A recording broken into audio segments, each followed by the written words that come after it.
대한민국 예능계는 우리 덱스 아리 중입니다. 마성의 매력으로 MZ 세대를 저격한 대세 중의 대세 우리 덱스. 반갑습니다.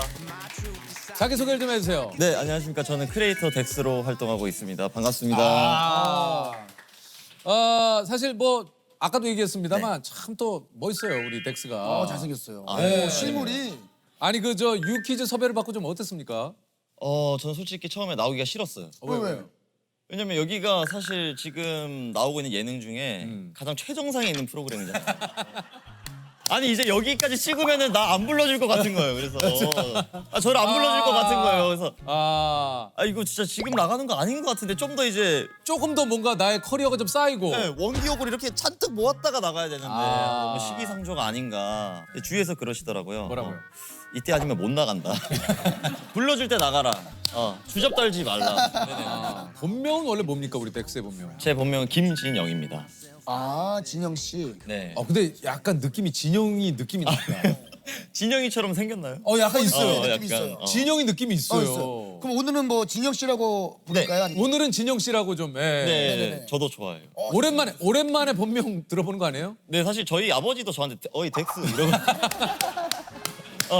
저희 이제 고향에 내려가게 되면은 아버지가 저 일부러 말을 안 해요. 깜짝 놀래켜 드리려고. 그러면 이제 퇴근하면 아버지가 딱 들어오시다. 어이 덱스 왔는가 막 이래요. 고향이 어디시죠? 네, 전남 순천입니다. 순천이구나. 네, 또 순천의 아들로서. 오늘 사실 주제가 강한 자들인데 네. 요거 이제 그 진영 씨가 딱이죠.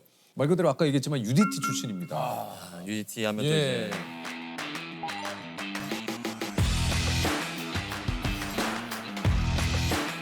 이제 이게 원래 UDT가 되고 싶으셨던 건가요, 진영 씨는? 사실 어렸을 때는 지금처럼 이렇게 좀 그래도 체격이 있지 않고 완전히 깡마른 아이였어요. 네. 그냥 이제 빼빼로 같은 아이였는데 제가 어렸을 때 다른 운동은 안 해도 수영은 좋아했어요. 수영. 어깨가. 네. 그렇게 이제 학창 시절을 보내다가 대학을 가야 될 때가 오잖아요. 그때 이제 솔직히 저는 제가 공부에 재능이 없다라는 걸 인지하고 있었어요. 그리고 흥미도 없고 그래서 부모님한테는 또 부담을 드리기 싫고 등록비 이런 게 전 대학을 안 가겠습니다라고 선언을 하고 수영 강사를 시작했어요. 그때부터 이제 고3에서 성인 넘어갈 때 처음으로 수영 강사를 시작하다가 학창 시절에 사실 뭐 누구나 꿈이라는 게 있을 법하잖아요. 근데 저는 정말로 꿈이라는 게 없었거든요. 이런 걸 해볼까 저런 걸 해볼까. 하고 싶은 것도 없고 그래서 저도 고민이 굉장히 많았는데 이제 거기에서 강사로 하셨던 형님이 UDT 출신이었던 거예요. 그렇게 이제 UDT를 처음 알게 돼서 그럼 이 수영 장기를 살려서 UDT를 가보자라고 이제 생각을 해서 그때부터 준비를 하기 시작했어요. 그래서 그거를 이제 UDT를 들어가기 위해서 또 엄청나게 운동도 열심히 해야 되고 하다 보니까 저한테 생긴 이제 첫 번째 목표를 향해서 열심히 준비를 했죠. 당시에 전남 순천에서 이제 서울 강남으로 수영 강사를 추천을 해주셔서 와 나도 이제 서울살이를 하나 보다 하고 갔는데 그 수영장을 가니까 이미 직원들의 임금이 몇 달치가 밀려져 있는 상황이었고 직원들도 다 그만두기 직전인 상황에 저를 거기로 보낸 거죠. 근데 이제 그 수영장에서 알게 된 다른 강사님이 또 다른 수영장을 소개시켜 주신 거예요. 그러면서 월세방 구할 돈은 없고 그래서 센터 밑에 있는 그 보일러실이 있어요. 거기를 쓰게 해주셔가지고 이제 거기에 매트리스 하나 놓고 그냥 생활을 시작을 했죠. 서울 생활을. 그때는 진짜 그냥 어떻게 버텼는지 모르겠어요. 뭐 그런 상황에서 군대를 가야 되는데 이제 그런 목표를 이제 UDT로 잡아서 좀 도전을 해보자. 내 인생의 유일한 돌파구 이제 비전이 될 수 있을 만한 게 UDT였던 것 같아요. UDT의 복무를 이게 몇 년을 하신 건가요? 4년을 했어요. 그랬었어. 저 이제 부사관이다 부사관이시니까. 보니까. 네, 직업군인이다 보니까 기본 4년이라서 와, 그러면 많은 훈련들이 있지만 네. 어떤 게 좀 가장 정말 제일 힘든 게 뭐예요? 정말 제일 힘든 거 일단 근데 기본적으로 워낙에 UDT 하면은 뭐 교육생 때 지옥주 생식주가 있는데 지옥주라고 하면 어떻게 됩니까? 구성이. 지옥주라고 하면은 5일 동안 잠을 자지 않는 훈련이에요.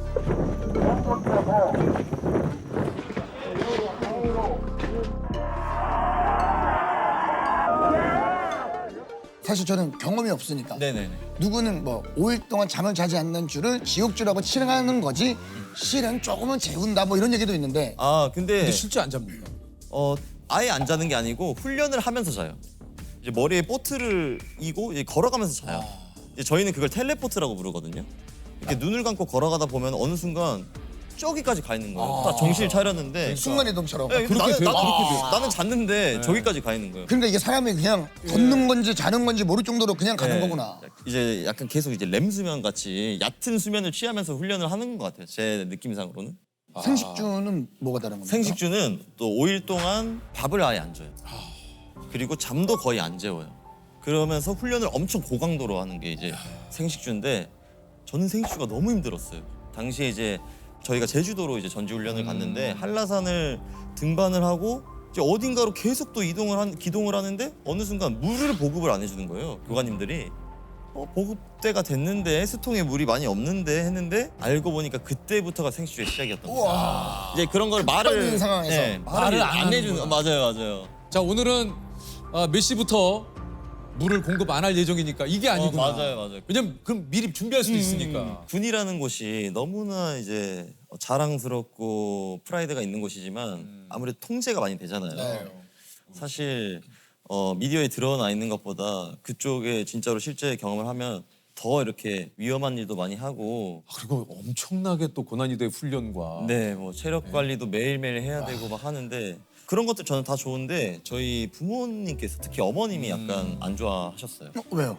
이제 어느 날 제가 휴가를 봐서 고향을 가서 딱 쉬고 있는데 제가 어렸을 때는 막 깨발랄하고 막 명랑한 아이였는데 UDT를 가고 되게 표정도 없어지고 말도 안 하고 집에 와도 그냥 이제 방구석에서 이렇게 누워만 있고 하니까 속상하셨나 봐요. 그래서 어머님 입장에서는 아들을 UDT에 약간 뺏긴 것 같다. 너무 또 힘든가 보다 내지는 그러다 보니까 그런 통제에서 좀 벗어나서 자유로운 일을 해보고 싶다라는 목적이 좀 컸었고 혹시 좀 그 네. 제대 줌에서는 내가 나가서 이런 걸 해봐야겠다. 뭐 또 이런 게 있었습니까?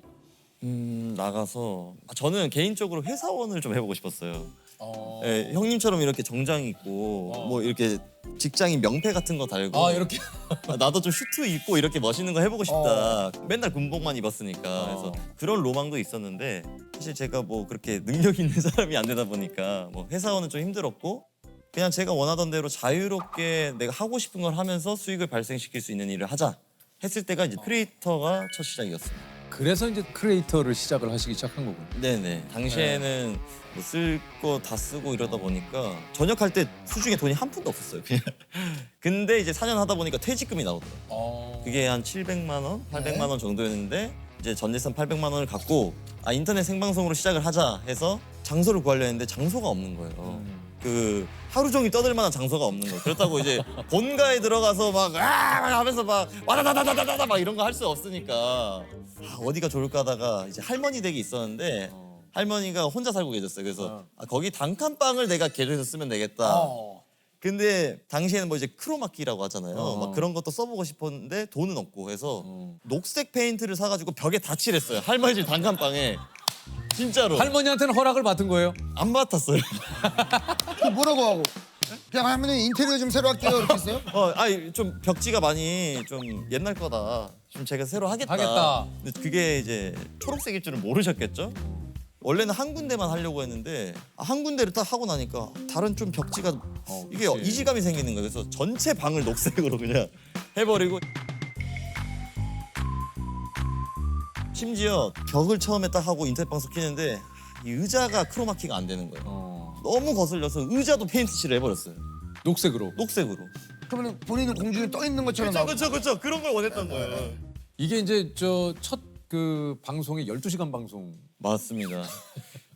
당시에는 어떤 내용으로 했어요, 12시간을? 12시간을 시청자가 한 명도 없는데 시청자가 있는 것처럼 했어요. 게임을 하면서 야 오른쪽에 지금 사람 있다 하는데 아무도 내 목소리 안 들어. 근데 저는 첫 술에 배부를 수 없다라는 생각으로 12시간 또 그때 막 UDT 전역하고 막 한참 기세가 좋을 때잖아요. 막 12시간은 해야지 막 하면서 막 하는데 너무 힘들더라고요 이게. 이제 뭐 인터넷 생방송은 금액을 벌어들이는 방법이 이제 후원이잖아요. 실시간 후원인데 후원을 한 번도 못 받은 거예요. 그러니까 12시간 일하고 빵원을 번 거예요. 그렇지. 이제 후원해줄 사람이 없으니까. 그죠? 일단 시청자가 없으니까. 그래서 당시에 너무 감사했던 시청자분이 있는데 어떤 형님이었어요. 저의 유일한 약간 한두 명 있는 고정 시청자였는데 그 형님이 제 방송 봐주면서 진영아 너 이렇게 해서 수입이 되니? 형이 하루에 10,000원이라도 싸줄게. 아 고맙다.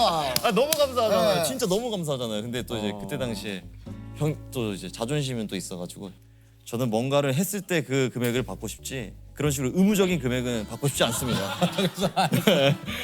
그러면 예를 들면은 그때 그래 감사하게도 이렇게 가끔 이렇게 후원해 주시면. 그 형님 아직 예. 그 형님이 지금은 제 방송을 안 보시는 것 같아요. 근데 제가 조금 더 이제 그 생방송으로 자리를 잡았을 때 한 날 들려주셨어요. 아 오셨구나. 그때 진짜 감사했다. 형님이 하루에 이렇게 10,000원씩 싸주신다고 한 거 그 많은 시청자분들 앞에서 소개해드리고 형님을 치켜 세워드렸는데 그게 또 약간 부끄러우셨나 봐요. 그래서요. 그 뒤로 사라지셨어요. 근데 뿌듯하시지 않을까. 그래도 내가 진영이 좀 키웠다. 그렇지. 야 유튜브 계에 또 숨어 있는 천사 한 분 계시네. 진짜요. 그 형님. 예? 이 자리를 빌어서. 근데 이것도 뭐 스타일마다 다르긴 하는데 뭐 저도 왜 리액션 같은 거 많이 해서 막 이런 거 귀염둥이 리액션. 이런 거만 있잖아요. 어, 역시 유튜버답네. 아 바로 나가야 되니까. 뭐 이런 게 있어요? 이런 거 귀엽게. 그때 이제 혼자서 4시간 동안 노래를 불러버렸는데 보통 이제 버스커라든지 버스커네. 맞네. 10cm, 10cm. 10cm 딱 이제 그 시절이었어요. 네. 뭐 찹쌀떡 이런 노래도 그대는 찹쌀떡. 오 그대는 아시나요? 나의 메밀국수 맞아. 오. 그대는 나의 묵밥가리비 믿어도 돼 이런 거 있죠. 오 노래 잘하네. 하하가 10cm 그 가요제에서 같이 불렀던 노래예요. 근데 노래 야, 잘하네. 이 노래 나 부르는 사람 처음 봤어. 와. 제가 무도 퀴즈예요. 형. 그래요. 네, 그거 한 번 하면은 거기에 나왔던 모든 노래가 이제 차트에 올라서 방과 후에 노래방 가서 그거 싹 다 한번 이제 저희끼리 다시 한번 콘서트를 해요. 무도 콘서트가 끝난 걸 기념하면서 저희끼리 콘서트. 맞아. 그때는 진짜 그래서 내가 매기남으로 들어가면서 이런 포지셔닝을 좀 해봐야겠다라는 생각을 해봤나요? 아니면 아니요, 저는 전혀 그런 생각을 안 하고 제가 나갈 때 크게 뭔가를 해야겠다는 부담을 갖지 말자가 제 약간 신조인 것 같아요. 그래서 그때도 대신에 하나는 있었어요. 내가 이 연애 프로그램에 몰입하기 위해서는 내 자신을 거기에 몰입할 수 있는 상황으로 만들어놔야 된다 해서 여자친구를 정말 만들 생각으로 여기서 내 여자친구를 만들어 나와야겠다는 생각만 갖고 들어갔어요. 진짜 그런 게 좀 느껴지잖아요. 지금도 그렇습니다만 이런 자신감, 패기, 네. 이런 젊음, 부럽다라고 생각하시는 분 굉장히 많을 수 있거든요. 근데 이제 저의 이런 자신감과 패기는 제 군생활 시절 다 만들어진 것 같아요. 워낙에 일단 일 자체도 자신감이 있어야만 하는 일이고 자신감이 없으면 다칠 수가 있기 때문에 훈련도 열심히 해야 되고 뭐 작업도 열심히 해야 되고 막 하다 보니까 이제 나와서 이런 일을 할 때도 촬영도 열심히 해야겠다. 모든 일에 최선을 다하자라고 된 것 같습니다. 우리 그 진영 씨가 나온 영상 댓글을 보면 네. 저 남자 알고 싶다. 예, 눈빛에 빠지고 싶다. 저 남자가 나를 좀 망쳐줬으면 좋겠다. 댓글 저 중에 참 남자가 재밌게. 나를 좀 망쳐줬으면. 그러니까 내 일상을 막 정신 못 차리게 좀 해줬으면 좋겠다. 아른아른거리고 막. 이런 반응 좀 어떻습니까? 일단은 뭐 너무나 민망하고 이제 그럼에도 불구하고 약간 고민해봐야 되는 그런 지점이 있더라고요. 뭐예요? 제가 플러팅남이라는 수식어가 붙다 보니까 예를 들어서 아까 세호 형님 손을 잡으면서 형님 손 냄새가 너무 좋아요. 이런 것들도 너 플러팅하는 거 아니야? 그렇지. 라고 하는데 제가 어느 날 곰곰이 생각을 해봤어요. 나는 진짜 플러팅남인가? 나는 아무한테나 막 이렇게 아무나 꼬시는 사람인가? 이런 생각을 해봤어요. 아니야. 근데 그게 아니고 현재 이 사회가 서로에 대해서 칭찬이 너무 야박하지 않나. 저는 그냥 상대의 좋은 점을 짚어주고 말해주고 싶을 뿐인데 그거를 플러팅이라는 걸로 크게 받아들여 하시는 것 같은. 모든 일상에서 뭐만 하면 플로팅, 맞아요, 이제 맞아요. 농담이긴 합니다만 그러니까 맞아요. 당사자 입장에서는 조금 약간 신경도 쓰이고. 진짜로 어딜 가서 그냥 칭찬을 못 하겠어요. 어. 오늘 옷 되게 이쁜 거 입고 나오셨네요. 그럼 지금 플러팅 하시는 거예요? 아니 저기요, 플러팅이 아니고 이쁜 옷을 입으신 거잖아요.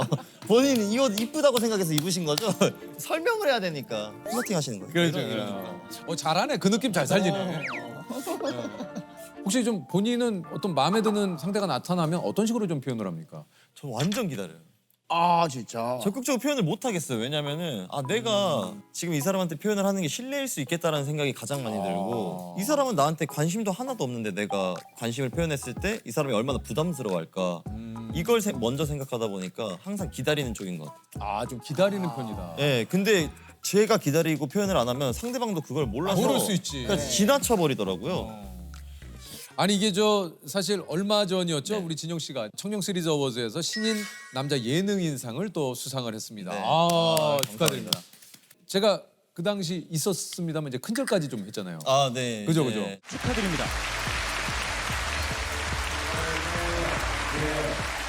제가 라디오에 어느 날 나가게 됐는데 거기서 신인상을 받게 된다면 뭐 어떤 뭐 퍼포먼스나 이런 수상 소감을 할 거냐 했을 때 저는 당시에는 뭐 당연히 내가 받을 리가 없겠지 하고 큰절을 하겠다.